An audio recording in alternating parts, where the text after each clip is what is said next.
يواصل منتخبنا الوطني استعداداته بكل جدية لمواجهة منتخب أنغولا في مباراة ينتظرها الجمهور بشغف كبير.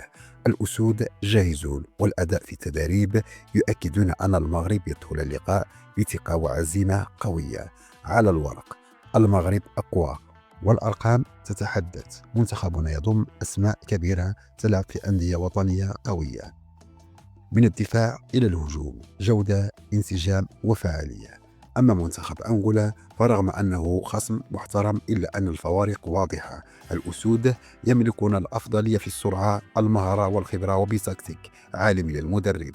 المباراة في المتناول إذا استغلينا الفرص من البداية. كل شيء يوحي بأن المغرب في طريقه لفرض السيطرة والبصم على فوز جديد يقربنا أكثر من الهدف المنشود. موعدنا قريب ودائما بموعد.